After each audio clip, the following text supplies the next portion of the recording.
Tales from the Break Room is a viewer submission podcast, and I want to hear your scariest true work stories. Send me your scary work story at eeriecast.com/submit. And if we narrate it on the show, we'll pay you 5 cents per word via PayPal. Follow and rate Tales from the Break Room on Spotify and Apple Podcasts to help us reach new people to scare the espresso out of. Thank you. Hi, welcome to Dead and Roasted. What can I get you? Hey, welcome back. I've got quite a few extra sharp stories to share with you today.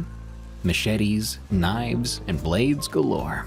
So if you think I was talking about extra sharp cheddar, go to your room and think about what you've done. The rest of you, grab your peppermint lattes and join me on my break.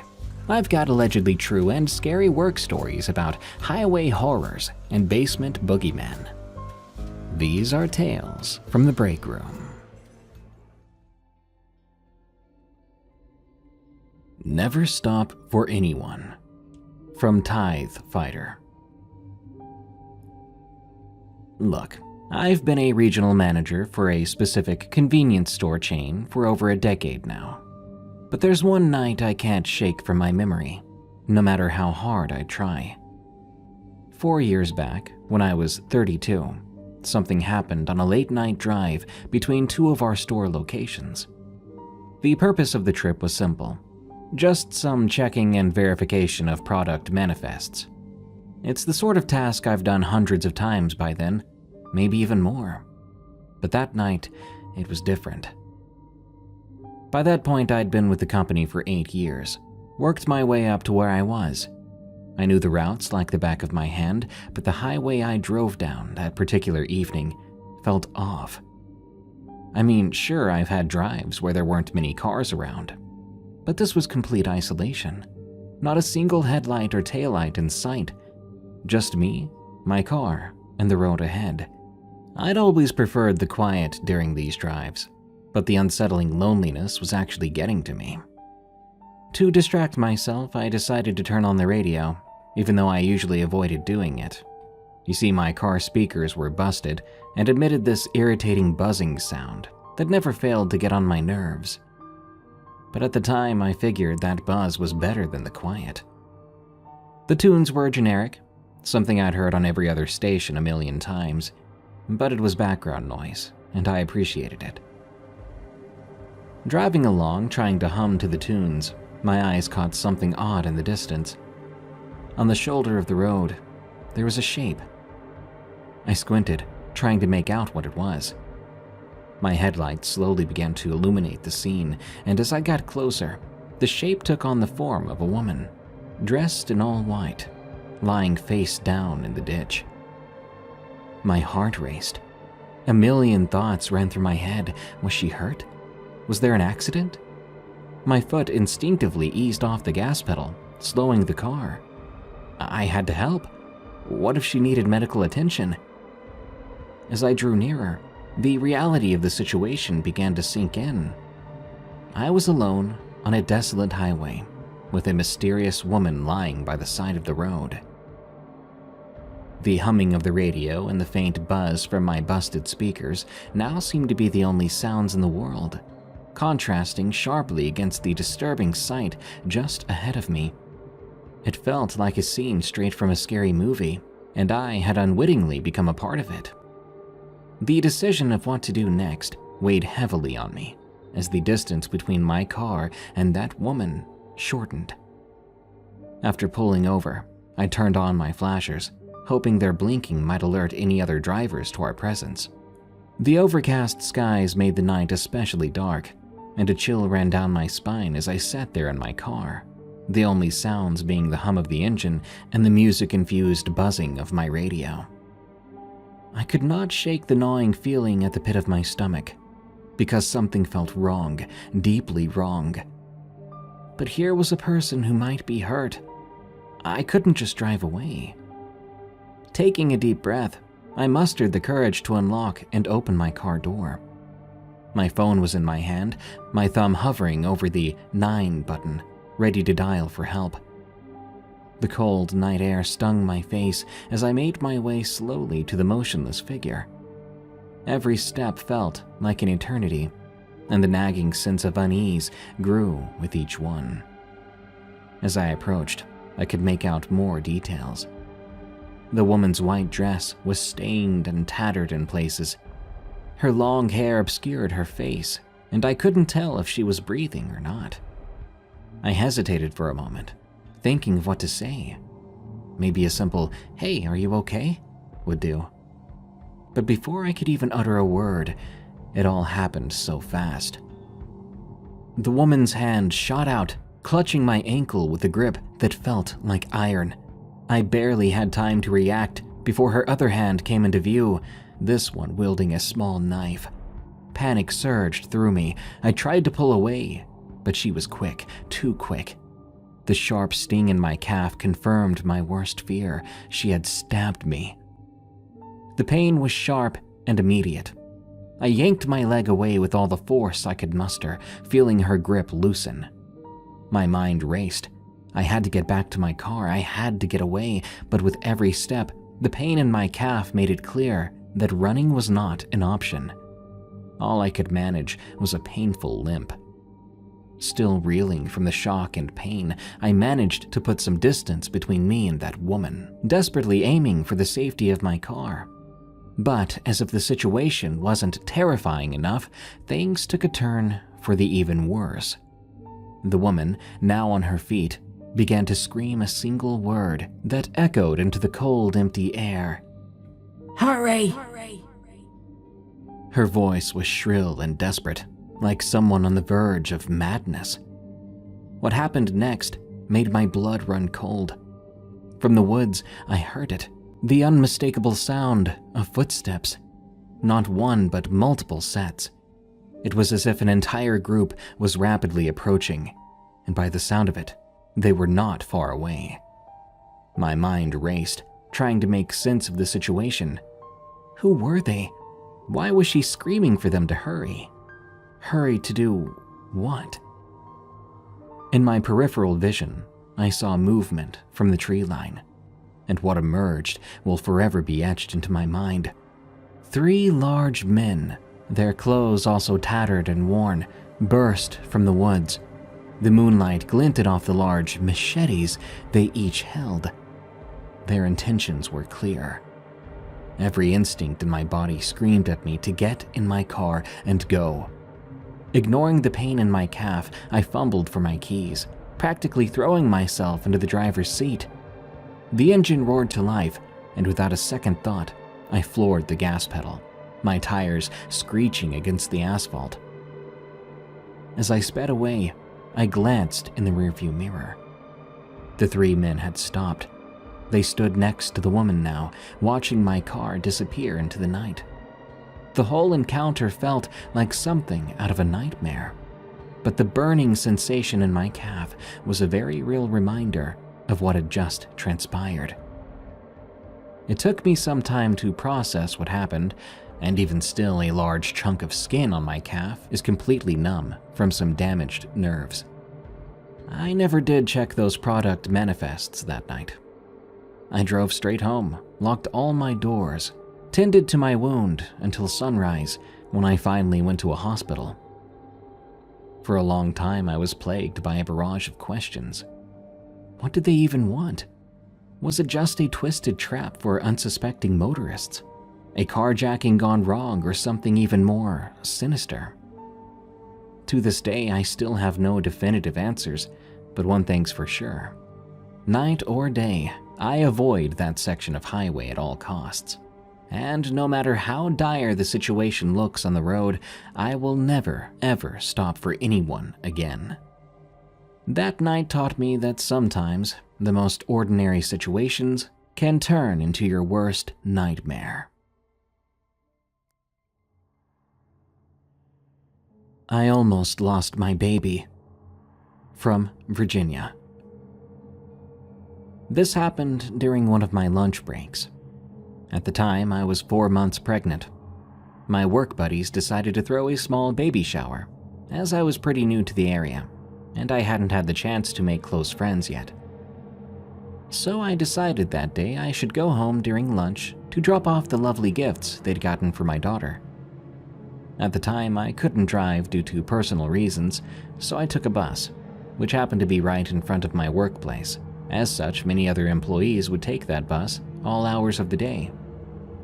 That day, 2 male employees I did not recognize, along with a tall Indian man with a tan suit, were waiting on the bus. The other employees took the only bench, so I decided to sit on the ground. Overall, I was just happy I was going to be able to show my wife the gifts my buddies at work had gotten for our daughter. Ignoring the people around me, I did what I usually did when waiting for the bus. I popped in an earbud in my only good ear and looked around. I remember listening to one of my favorite podcasts when I noticed a familiar tan suit moving closer to me. Carefully, I pulled out the earbud and looked at him, confused. Clearing his throat, he smiled and said, "Sorry, how are you doing today?" Giving my best customer service smile and voice, despite being off the clock, I replied, pretty good. My friends threw me a surprise baby shower." I gestured to the bags in my hands. Thinking back, I guess I was pretty rude, because I never did ask how he was doing back. But to be honest, I just didn't care. I wasn't interested in being this random middle-aged man's friend. However, it didn't seem like my indifference mattered much, because he followed his first question with many more, slowly getting more and more personal too. I soon felt creeped out. I answered each question simply and without extra details. I remember pleading with my eyes to my fellow coworkers for help. The 2 men clearly knew I was uncomfortable, but they stayed silent. Eventually, he asked me this: "Could I take you to Starbucks?" We did have a Starbucks right next door from the bus station. However, like I said, I was very pregnant and chose to stay away from all forms of caffeine. And also, I was not interested in going anywhere with this man.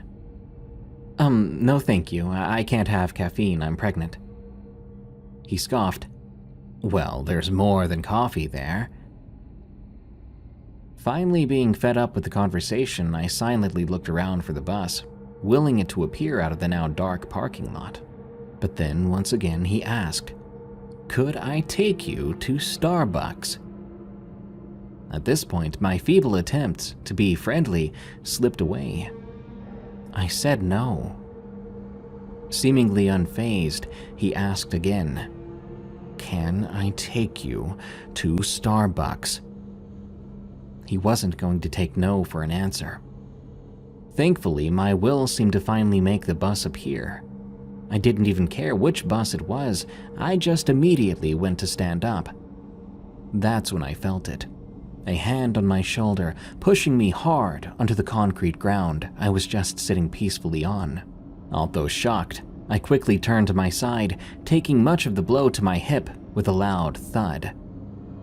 With a soft, meaningless, "Oh, sorry," the man scurried away, not even getting on the bus. My 2 coworkers quickly jumped onto the bus as I struggled to get up. I limped onto the bus and found myself trembling. A man I didn't know just pushed me onto the ground, belly first, nearly harming or killing my baby just because I wouldn't let him take me to Starbucks. If I'd landed wrong, I would have lost my daughter. I remember getting home just fine, but not without crying and telling my coworkers and my wife what had happened. I had a large, ugly bruise on my hip for a very long time after that, and to this day, I avoid the bus. My daughter joined us that following December. She's a very happy baby, and my wife says if she ever sees the man, she'll beat him half to death for hurting me, and for nearly hurting our daughter, all over a Starbucks date. Kindergarten from Hell. From Mattia H. This happened to me a few years ago. Me and my fiancé Peter just moved into a new town. I was quite upset because I missed my hometown. I'd spent my whole life there, but Peter and I needed a new start, and switching towns seemed like a good idea. Peter was an architect, and he worked mostly from home. He would spend hours in his room where he would draw up plans for new buildings, parks, houses, etc. On the other hand, I was a kindergarten teacher. I really loved working with kids. They're so innocent and so happy all the time. You just couldn't be sad around them. After moving into our new house, I went to the local kindergarten to try to apply for a job. Luckily for me, some old worker just retired last month, and they were looking for a replacement. I managed to get an interview 3 days later. In charge of the kindergarten was an older lady called Melissa. After a short interview, she said that she liked my spirit and smile, that I seemed like a very warm and kind person. She offered to take me around the building so I could become familiar with it. The kindergarten was medium-sized. It had 4 main rooms, the first being a playroom, where kids spent most of their time, well, playing. Then there was the kitchen, a bedroom, and room for staff. Outside, behind the kindergarten, there was a big playground. Now, upon entering the playroom, I saw tons of children playing, laughing, and making loud noises. "There's no place like home," I said. "They're wonderful, aren't they?" Melissa said. "Yeah, they really are," I replied. As we spoke, something caught my eye. Back in the corner of the room was a little boy, sitting all by himself. He wasn't speaking with anyone or playing with anything. He just sat in a small chair and looked at the wall. "What's wrong with the boy there?" I asked Melissa. "Oh, that's Nolan. He's always like that. We don't know why. We try to talk to him, but he never really answers." "Can I try?" "Go ahead," she said. I walked over to Nolan and sat next to him. I tried asking him for a name, but he quickly just ran off. Now, I didn't want to push or scare him even more, so I just left him with Melissa. The next week, I officially started working there. My work on the one hand was very simple, but on the other hand, quite dynamic. Luckily, I had help from 3 great coworkers and Melissa. Our first task was to wait for parents to deliver their children. Then we had a few hours of playtime, followed by a nice homemade meal. I mentioned earlier that I really love kids, and that is true. But sometimes my favorite part of the day was when they were sleeping. One coworker would watch the kids sleep, and others would drink coffee in our room. Sometimes you just needed 15 minutes for yourself, you know? The kids got used to me very quickly. It was a small town, so everyone knew each other, which made the place all the more warmer. The only thing that worried me was Nolan. Over the course of the next few weeks, I kept a close eye on him. You see, I noticed that Nolan is always the first kid that comes in and the last kid that leaves kindergarten. I never met his parents because they never showed themselves. The poor kid always needed to walk to our parking lot where his car was parked.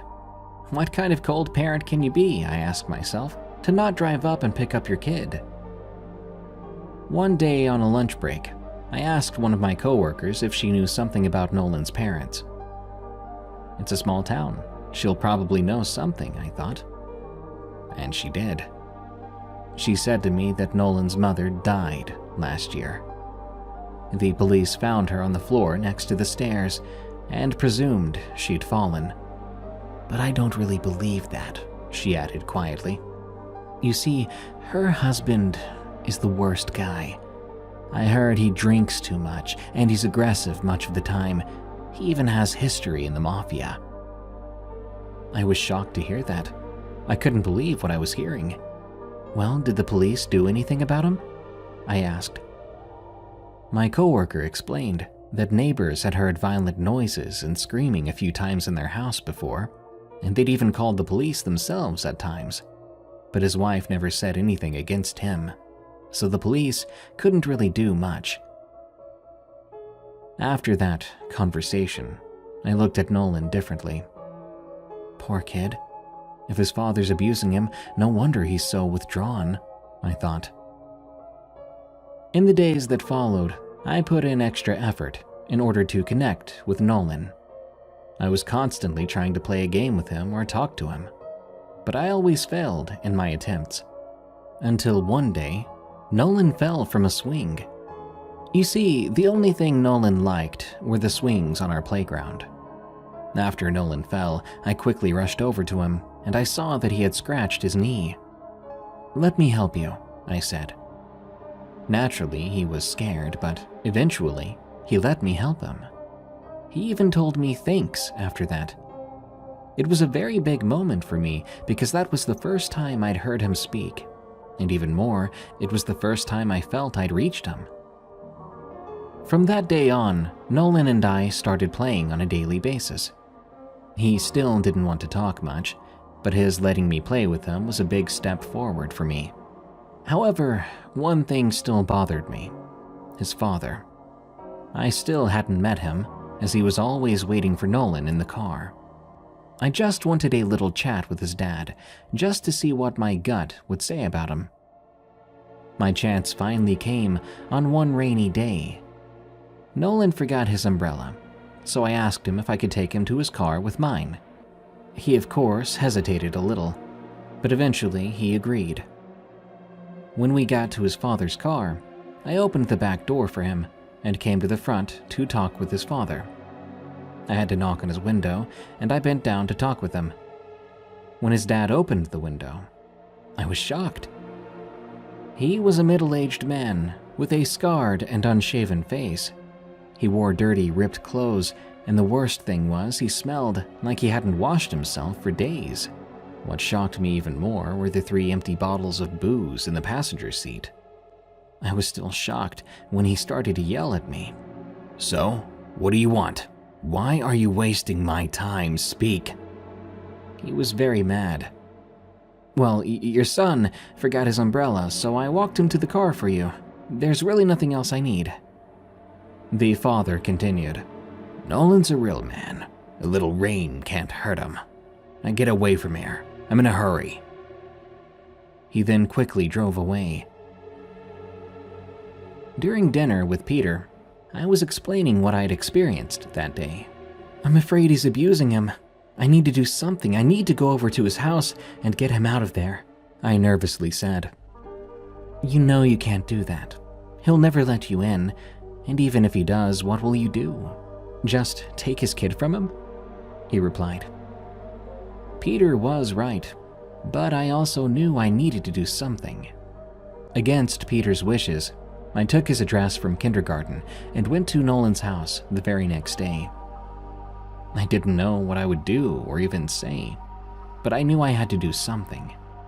When I came to his house, I couldn't believe what I was seeing. The house in which Nolan and his father lived couldn't even be called a house. It was an old building ready to collapse. I quickly came to the door and started to knock. Nobody answered, so I started to yell. And even then, no one answered. I waited there for about an hour before giving up and going home. For the next couple of weeks, things were the same, until one day something happened. Something that keeps me awake to this day. It was a normal day just like any other. I finished setting up plates for the children to eat when I saw Nolan. I walked over to him and said hi, but then I noticed that he was crying. "What's wrong, Nolan?" I asked. "It hurts," he replied. He held up his arm. I pulled up his sleeve and I saw bruises all over him. I was shocked. I tried asking what happened, but he didn't want to talk with me. In that moment, I decided to run to the office, and I found the number for Nolan's father. I really didn't expect an answer, but he actually picked up. I told him I needed him to come in and sign some papers for Nolan. He agreed. I told my coworkers about it, and they said they would support me and help me confront the man. When Nolan's dad arrived, it was late, and all the children had already gone home except for Nolan, of course. I requested that Nolan wait in his dad's car as I led his dad to our office. My 2 coworkers joined me. "So where are the darned papers?" he asked. "There are no papers.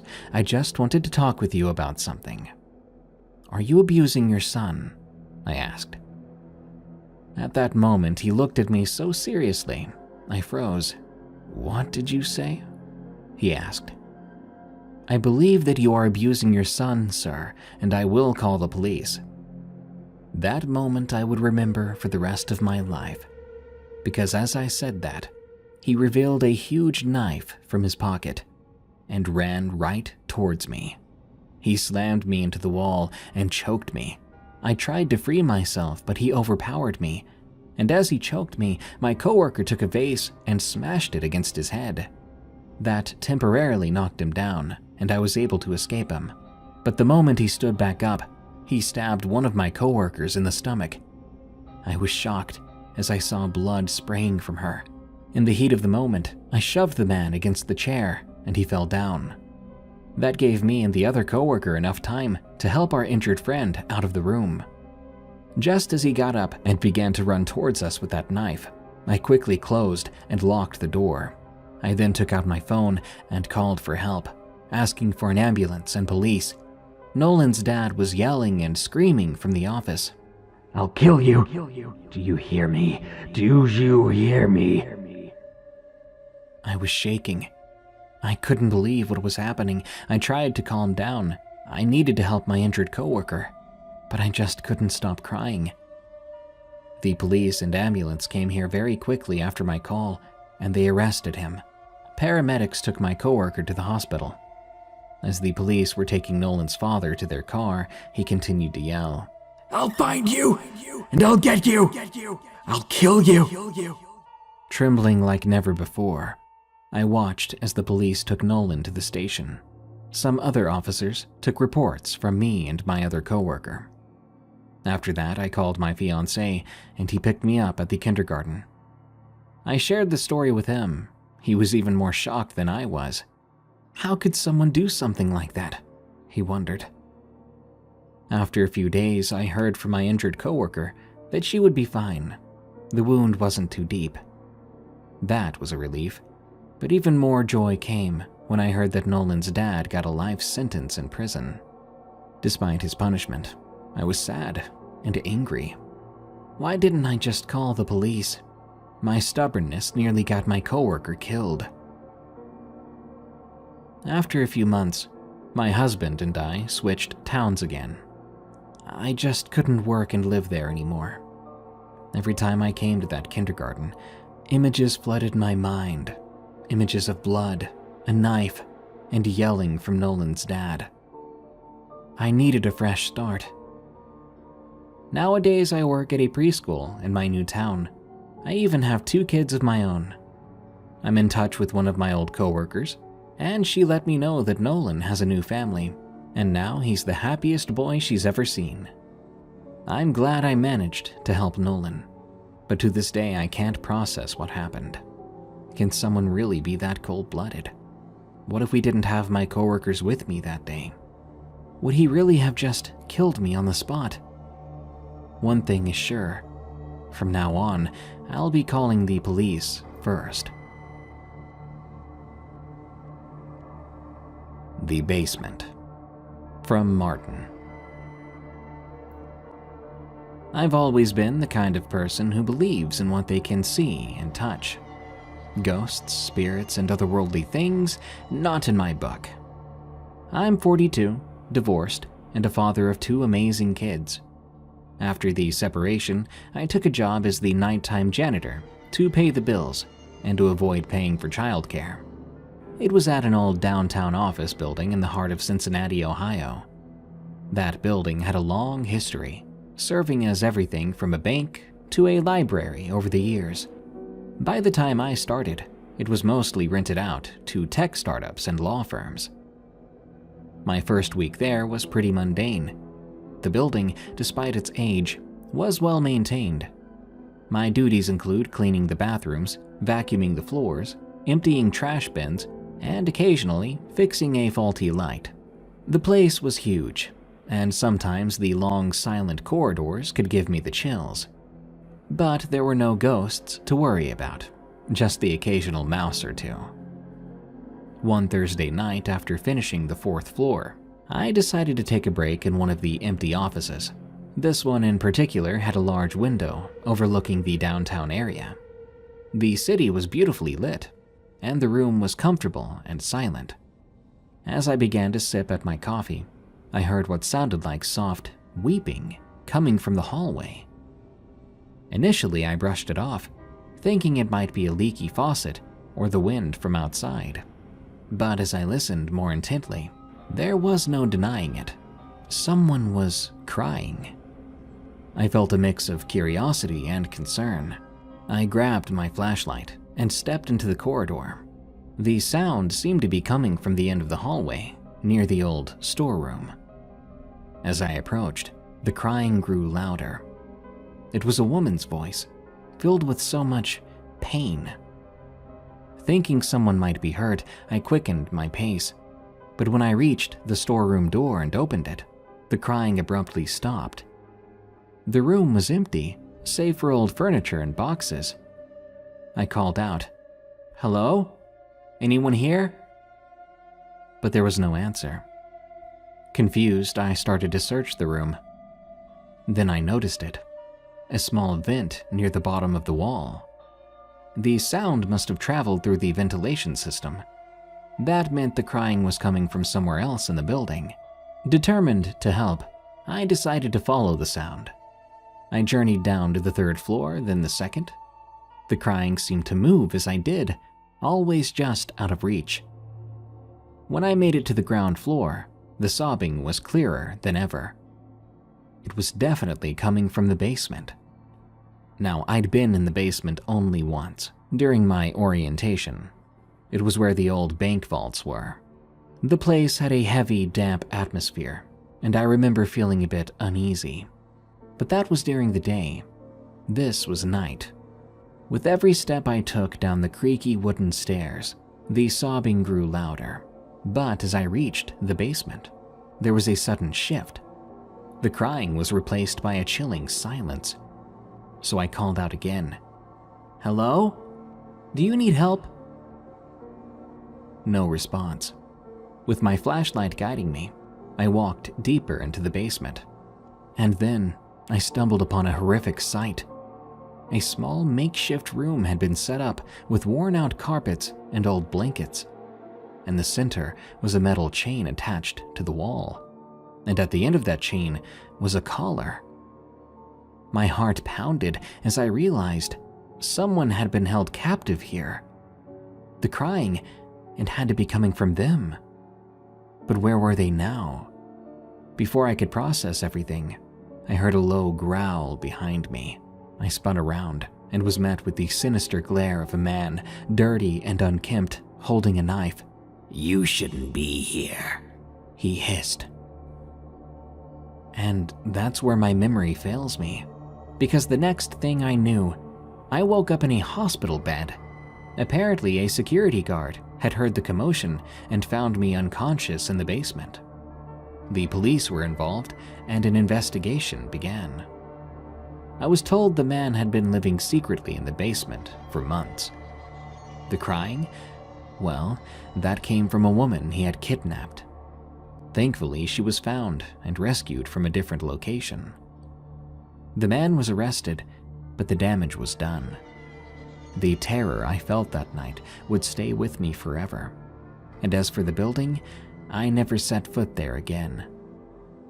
The days following that incident were a blur of police statements, therapy sessions, and sleepless nights. Every time I closed my eyes, I saw that basement, heard the crying, and felt the cold glare of the man with the knife. The trauma left scars on my mind that refused to heal. The city was abuzz with the story. It turned out the man was a former employee of one of the tech companies in the building.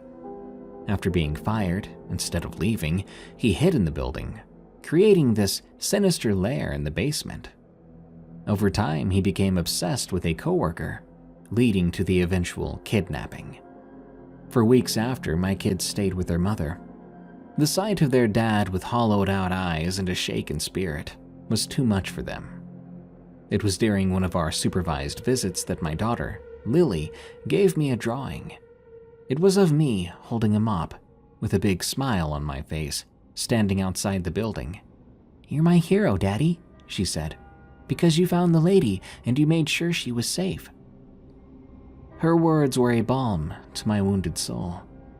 They reminded me that even in the darkest moments, there's a glimmer of hope and strength. I decided to attend therapy more regularly, focusing on healing and moving forward. As the months passed, I found a new janitorial job at a local high school. The environment was lighter there, and the memories of that fateful night started to fade. While I remained skeptical of the paranormal, I did become a firm believer in monsters, the ones that hide within the hearts of people. One day, as I was cleaning the school gym, I found a note on my cart. It read, "Thank you for saving me that night. Every day I wake up, I'm grateful for your bravery." The note wasn't signed, but I knew who it was from. That simple act of gratitude made me realize, in some twisted way, the incident had brought a deeper sense of purpose to my life. I wasn't just a janitor. I had, at least at one point, been a beacon of hope for someone in their darkest hour. Over time, the scars began to heal. While the memories never truly faded, they became reminders of resilience and the indomitable human spirit. Every so often, when I walk past an old building or hear a distant cry, I'm reminded of that night, of the depths of human cruelty, and of the strength we find in ourselves when faced with unspeakable horror. Creature near the old oak. From Hot Chocolate. This happened 2 or 3 months ago, in the middle of summer. I work as an arborist. People call us tree surgeons. If you're unfamiliar with our job, we basically take care of trees. We plant new trees, transplant old ones, we remove tree stumps, trim them to remove dead leaves or branches, you get the gist. One day after the day's briefing, I was sent to a small park to diagnose a particular tree. It was pretty close to the main trail, and a few folks had already sent in reports about it to the county office. The county contacted my boss, then my boss sent me to check it out and report back. I got there around noon. The sun hung high in the sky, casting a warm golden glow over the small park as I made my way toward the tree in question. The park itself was beautiful, filled with all sorts of trees and bushes, nestled right in the heart of the town. Lush greenery surrounded me, with a vibrant tapestry of flowers in full bloom. There weren't a lot of people, though. Probably had better things to do than to walk around under the scorching sun. After a bit of a walk, I got to the tree. It stood high on a small hill. As I approached it, I could see why it had become a cause for concern. The leaves that should have been a vibrant green were instead a dull, sickly yellow. Several branches appeared brittle and lifeless, and the bark displayed ominous signs of decay. I took out my notepad and began to jot down my initial observations and thoughts. The tree in question was an old oak, its gnarled trunk telling a story of decades of growth and resilience. The park visitors had clearly grown fond of it, as evidenced by the worn-out bench beneath its shade. As I continued my examination of the tree, I got completely engrossed in my task, completely focused on identifying the source of its distress. It was when I knelt down to inspect the base of the tree, near its roots, that I sensed something was wrong. It was like the air grew still then, and an eerie silence descended upon the entire park. My heart began to beat rapidly, and a sudden feeling of dread started creeping up on me. I glanced around, trying to scan the area for any unusual movement. At first, I thought that maybe I was worried over nothing, that my head was just playing tricks on me. But then I heard it, a soft, rhythmic tapping sound, like someone or something was approaching. I stood up slowly, my heart quickening its beat. The tapping grew louder, echoing through the park. Panic began to well up within me as I realized it was only getting closer. Then I saw it. A man stood a few feet ahead of me. I would have said I felt relieved to have someone else there, but I would be lying, because something felt very wrong about him. I couldn't see his face clearly, because his head was in an unnatural position, looking slightly upwards toward the sky. But from what I could see, his face looked off. It looked like an AI tried to recreate a person's face, or if you've tried to remember someone's face from a dream. I tried to speak out, to say hello, or can I help you, or do you need something? But no matter how hard I tried, nothing came out of my mouth. I was frozen with fear, something primal. The type of fear I imagine prey animals have when they're face to face with a predator. I was unable to say or do anything. I just stood there, watching him. After about a minute of me staring at the man, something finally happened. The man began to speak, with his head still facing towards the sky. But the words that came out of his mouth didn't sound right. He kept repeating a few lines that didn't correlate to one another, in a shaky, raspy voice. I don't remember everything he said, but I do remember a few. Help. What do you want? Over there. But the way he said those words were all wrong. Mispronunciations, voice cracks, odd tones. Then he looked at me. Now I could see his face clearly. God, how I wish I could erase what I saw from my mind. His face was completely malformed. But what stuck out to me the most were his eyes. They were deathly pale, and it looked as if a part of his irises and pupils were missing. I can't really explain it better than that. Then that creature started opening its mouth wide, impossibly wide, until it seemed like its jaw might dislocate. At long last, my body responded to my desperate pleas to move, and I ran like I never had before. I ran all the way to my car and drove off without ever looking back. After some time had passed and I calmed down, I gave a half-hearted report about the tree and clocked out for the day. I still work as an arborist, but from now on I avoid any tasks where I would be working alone. My friend's experiences as a police officer. From Cricket Girl 20. From the ages of 21 through 24, my friend Oliver was a police officer. He was older than me, but we were close.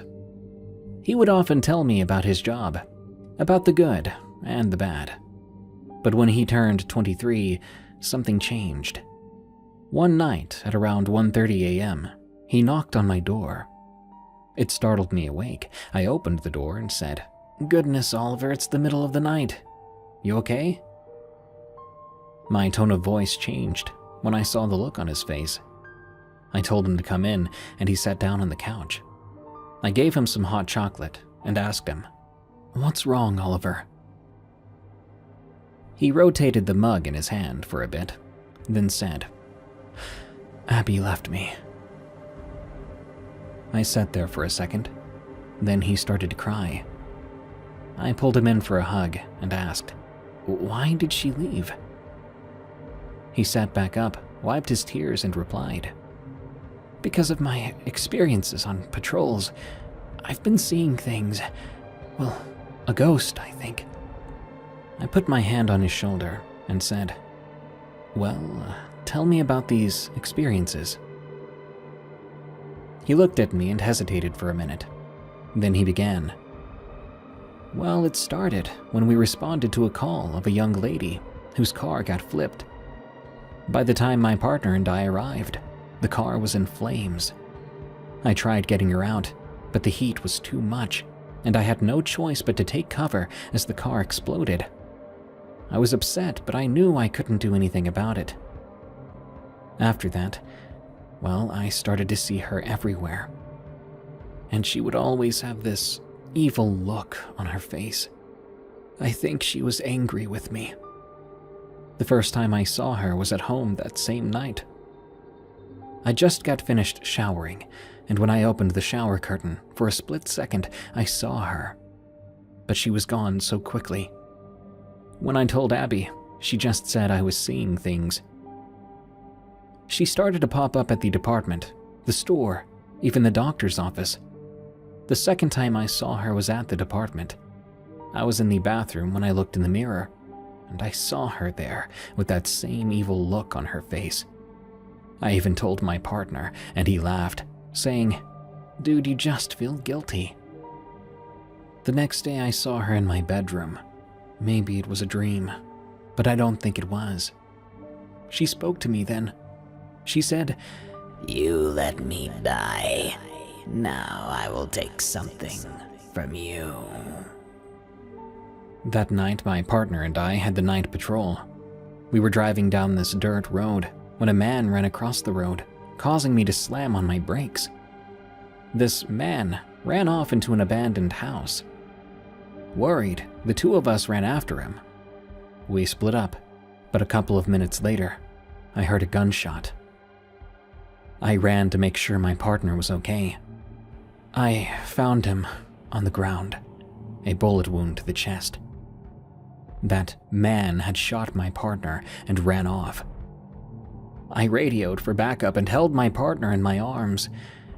He said one last thing to me, asking me to tell his mom he loved her. Then he passed away. I felt someone in the room with me then, and when I looked up, I saw that same girl, the same evil grin on her face. She whispered, "Now I've taken something from you." I went home later that night, drowning my sorrows in whiskey. Abby hugged me and said she was sorry. I went back to work a week after and kept seeing her everywhere I went. I was constantly going to the bar. My supervisor told me I needed to take more time off. I did, but it did nothing to ease the pain of losing my partner. Abby was too busy working to listen to me, and I didn't want to burden you at the time. I requested to be a solo officer. I didn't want to have a new partner just yet. One night while on patrol, I looked in the back seat and I found her there, smiling that awful grin. I slammed on the brakes so fast. I then looked in the back seat and saw that she was gone.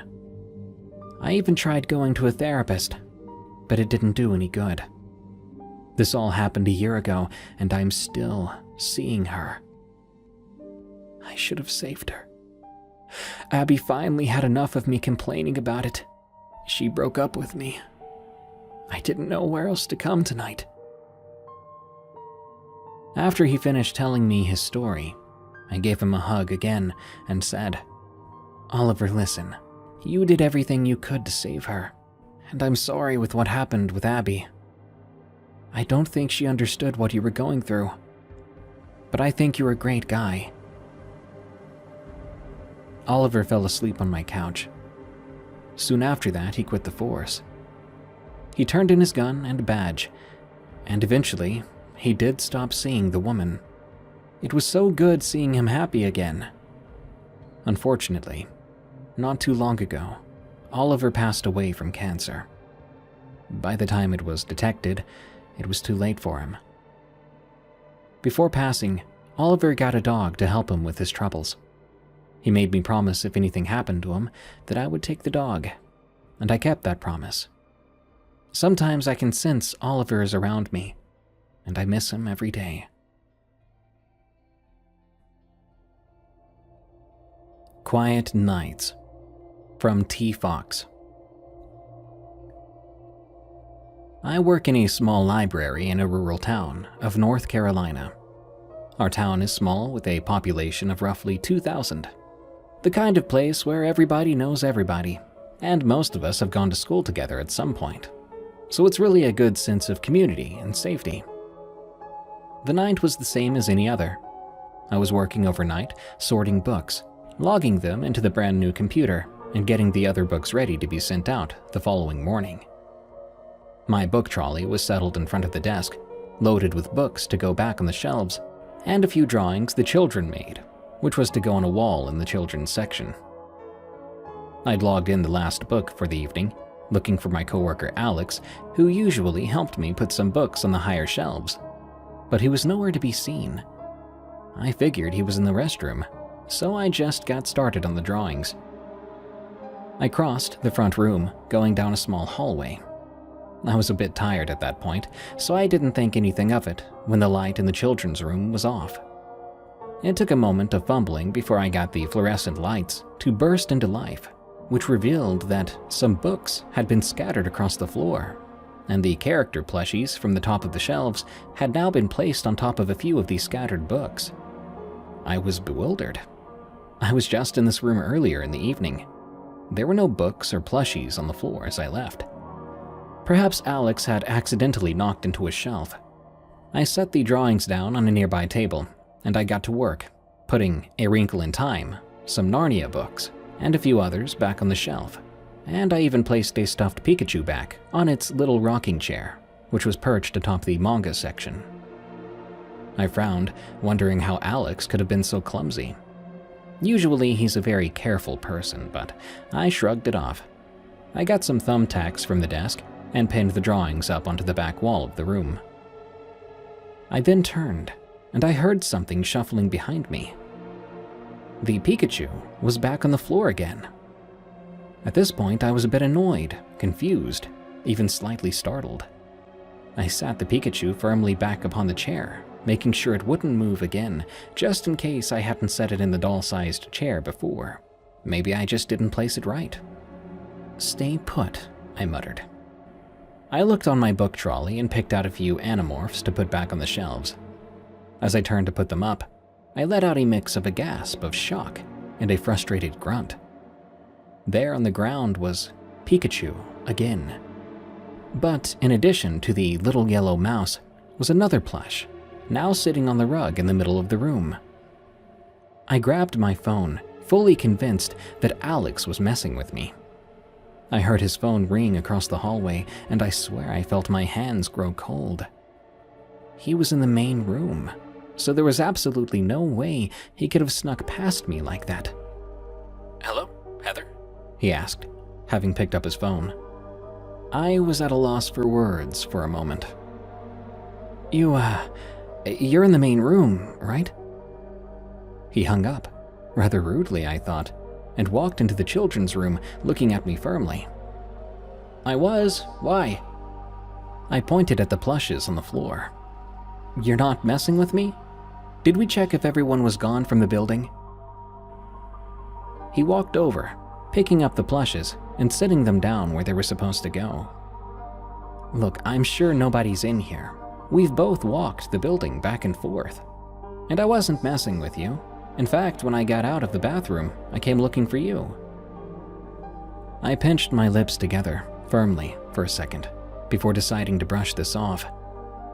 Again, maybe I just didn't set the plushes down properly. Okay, well, take the trolley, and please put up the higher books. I must have not set them right. He tugged on the metal handle of the trolley, giving me a long look. I think you might need some rest. This is your third day in a row and you look tired. Why don't you go get some coffee? I've got this. I sighed, pushing my glasses up my nose, before nodding, knowing he was right. Yeah, thanks for that. I'll take a break in a moment. I have one more book to put back. He nodded, pushing the trolley out the door and down the hallway. I took the last Animorphs book and placed it on the shelf. I then took a glance around the room and nearly lost my nerve. There was a small shadow, barely as tall as my hip, reaching for a plush on the shelf. I froze, not sure what to do, as the plush went to the floor and the shadow seemed to look at me. I lost it. I must have, because all I remember is screaming and the shadow vanishing, sinking into the floor beside the new plush. Alex came running back in, his feet heavy on the wooden floor. Hey, what's wrong? What's Aslan doing on the floor? Heather, did you see something? Did something fall on you? He was holding a heavy dictionary like a weapon. I stood in absolute, horrified shock, before shaking my head and then telling him what I saw. He walked the aisles with the dictionary held tight in his grip. I don't see anyone. Are you sure you saw something?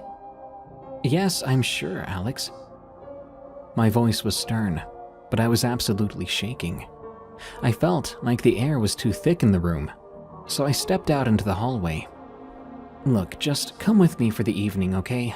I can't do this today." He looked at me, putting the dictionary down. "I think you need to go home and sleep. Shadow children of all things to see?" I gave a frustrated sigh. "It's true, though." I looked over, seeing a small hand shove a series of unfortunate events onto the floor. Alex whirled around, gaping at the sudden mess. "Did you—" I was already halfway into the main room, refusing to deal with that. "Nope, I'm not dealing with it either," I called back. Alex quickly left the room, joining me in the main room. "So that?" Yeah. I knew he didn't have much more to say on the topic, so we just agreed to never speak of it again. Things still happen to this day. Plushes flying off shelves, books toppling over, figures of children, and many other things. I'm starting to get used to it, but it will always send a shot of fear up my spine. Tales from the Break Room is a viewer-submitted podcast featuring allegedly true scary stories that happened on the way to, on the way from, or at work. If you want your story to be narrated on the show, send it to us at eeriecast.com/submit. As of April 14th, we're paying 3 cents per word for stories that are approved and make it onto the show. Submission does not guarantee approval or payment. For a limited time only, PayPal only.